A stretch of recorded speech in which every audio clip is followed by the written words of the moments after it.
आज सवेरे से ना जाने किसका मुंह देखकर हम लोग उठे हैं। भोजन करने के लिए कुछ भी नहीं मिला। थोड़ा और प्रयास कर लाली, कुछ न कुछ तो मिल ही जाएगा। अरे उधर तो देखो जरा। अरे हाँ, बड़ी सुंदर सी चिड़िया चली आ रही है। कौन है वह? कौन है? पता नहीं यार, चलो पास चल करके देखते हैं। तुम कौन हो? कहाँ से आई हो? तुम्हारा क्या नाम है? कवना दिशा से अइलू सुंदर चिड़ैया, अपना नाम तो बता, अपना नाम तो बता। कवना दिशा से अइलू सुंदर चिड़ैया, अपना नाम तो बता, अपना नाम तो बता। पूरब दिशा से अइली हम चिड़ैया, सुंदरी नाम है हमार, सुंदरी नाम है हमार। नदिया के तीरवा हमार घोंसला, हमें रहना हमार, हमें रहना हमार। मैं पूरब दिशा से जो नदी बहती है वहीं से भोजन की तलाश में यहाँ आई हूँ। मेरा नाम सुंदरी है। नदी के तट पर मेरा घोंसला है, मैं वहीं रहती हूँ। तुम्हें यहाँ कहाँ भोजन मिलेगा? हम लोग तो सुबह से भोजन की तलाश कर रहे हैं। हम लोगों को एक भी अन्न दाना प्राप्त नहीं हुआ है। कोई बात नहीं बहन, मैं कहीं और जाके ढूंढ लेती हूँ। धन्यवाद कह करके चिड़िया चली जाती है। चलो भाई, यहाँ तो कुछ नहीं मिला। हम लोग भी कहीं और भोजन की तलाश करते हैं। काफी देर से इंतजार कर रहा हूँ, पता नहीं सुंदरी कहाँ रह गई है। मुझे भी बहुत जोरों की भूख लगी है।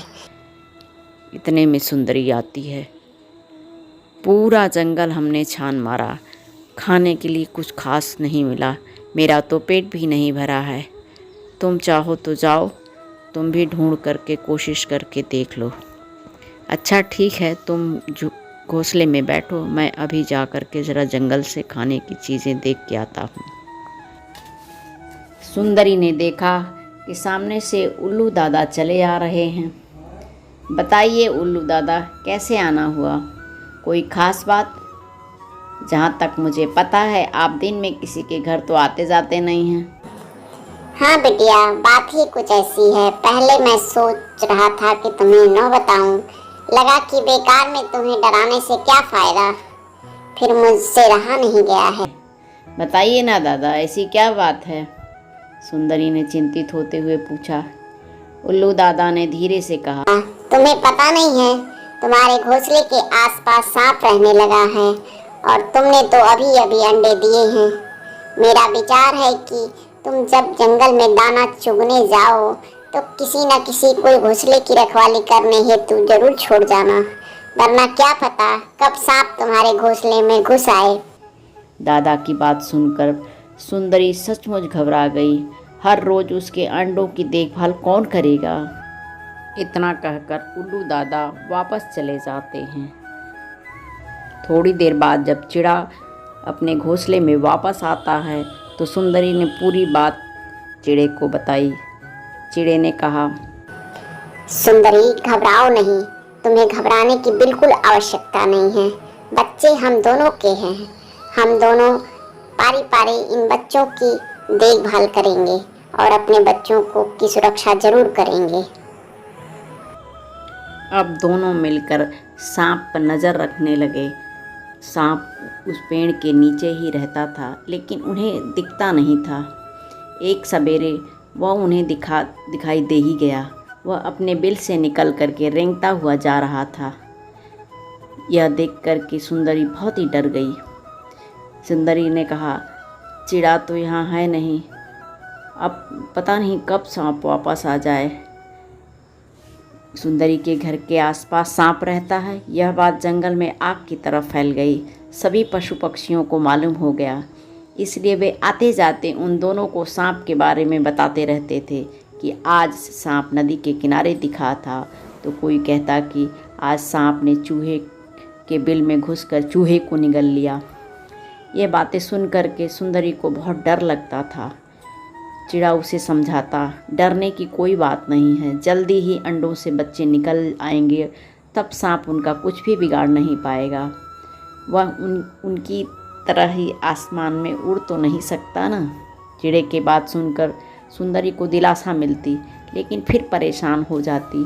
वह रात को भी उठ उठ करके देखती रहती कि कहीं सांप पेड़ पे चढ़ तो नहीं रहा है। एक बार 2 दिनों तक लगातार तेज बारिश हो रही थी। चिड़ा और सुंदरी दोनों ही कहीं नहीं जा सके। भूख से उन दोनों का बहुत बुरा हाल था। सुंदरी ने चिड़े से कहा, पहले वह खाना ढूंढने चला जाए, जब वह लौट के आएगा तो वह जाएगी। उसकी बात मानकर चिड़ा उड़ गया। सुंदरी वहीं बैठी रही, उसके लौटने का इंतज़ार करने लगी। अरे यह क्या! अचानक उसकी नज़र पेड़ के तने पर पड़ी। अब तो उसके होश उड़ गए। सांप चढ़ता हुआ उसके घोंसले की तरफ बढ़ा चला आ रहा था। बारिश के कारण 2 दिनों से उसे भी कोई शिकार नहीं मिला था। अब सुंदरी क्या करे, किसे सहायता के लिए पुकारे। आज तो बारिश बंद हुई है, तो चिड़े की तरह ही सभी दाना ढूंढने चले गए होंगे। कौन उसे बचाने आएगा? सांप पास आता जा रहा था। सुंदरी ज़ोर ज़ोर से फुदकने लगी और ची ची ची करके आवाज़ लगाने लगी, बचाओ बचाओ चिल्लाने लगी। तभी कोई पेड़ पर उसके पास छप्प से आकर बैठ गया।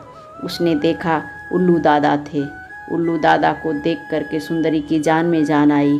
वह ठीक उसी तरफ बैठ गए जहाँ से सांप सुंदरी के घोंसले की तरफ बढ़ रहा था। जैसे ही वह नज़दीक आया कि उल्लू दादा ने अपनी तीखी चोंच से पेड़ के तने पर इतनी ज़ोर से मारी कि तने से दूध बह निकला। देखते देखते गोंद की एक मोटी धारा नीचे सांप तक पहुंची। सांप ने बहुत कोशिश की कि वह उससे बच सके, मगर वह बच न सका। फिसल कर नीचे धड़ाम से गिरा। सुंदरी की आंखों में आंसू आ गए। आज उल्लू दादा न होते तो पता नहीं क्या होता। लोग ठीक ही कहते हैं कि मारने वाले से बचाने वाला बड़ा होता है। उल्लू दादा बोले, अब वह इधर कभी भी नहीं आएगा। और फिर सही में सांप जब जंगल की तरफ गया तो फिर लौट के नहीं आया। असली धन्यवाद तो हमें इस पेड़ को देना चाहिए, जिस पेड़ ने तुम्हें और तुम्हारे बच्चों को बचाया, उल्लू दादा ने सुंदरी को कहा। और इतना कह कर के वह जंगल की तरफ उड़ गए। सुंदरी अब निश्चिंत होकर के अपने अंडों की देखभाल करने लगी। कहानी आपको पसंद आए तो हमारे चैनल को लाइक सब्सक्राइब अवश्य कीजिए। धन्यवाद।